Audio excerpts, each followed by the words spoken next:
Hello, I am Santana Wright. I am from the Advanced Biophotonics Lab at UMass Lowell. I am presenting on the topic of deep learning-based cell segmentation for rapid optical cytopathology of thyroid cancer. Thyroid cancer is the ninth most common cancer worldwide, affecting about 600,000 people annually. The standard of care for thyroid cancer is fine needle aspiration cytology.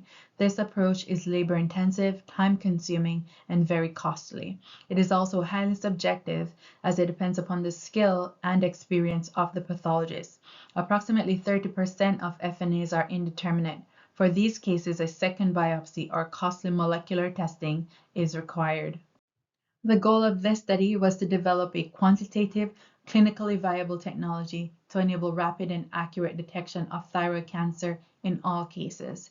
And this was done by utilizing fluorescence polarization imaging of methylene blue and combining it with a deep learning-based cell segmentation model to automate data analysis. Some of the advantages of this method compared to the standard of care are results are quantitative, occur in real time, there is no tissue removal, has a moderate cost, and diagnosis in single cells is possible. In our previously published thyroid cancer study, we proved that methylene blue fluorescence polarization is higher in cancerous cells than non-cancerous cells. Manual image analysis accurately categorized samples in all diagnostic categories. However, it was important to reduce data analysis time for clinical translation. So we combined the approach with the automation model, and the model was trained and validated using images of human thyroid tissue from different diagnostic categories whose disease status was verified by pathologists. This slide illustrates image analysis done for a cancerous sample. Image A represents manual segmentation and B represents model segmentation. The fluorescence polarization values were compared and summarized in the table.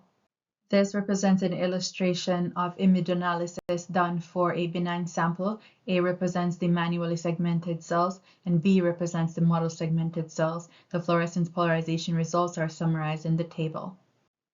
Model-derived and manually derived fluorescence polarization values correlated and accurately diagnosed cells as cancerous or non-cancerous.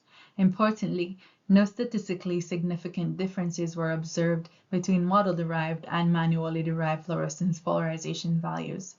The model reduced data analysis time from 30 minutes to approximately 10 seconds.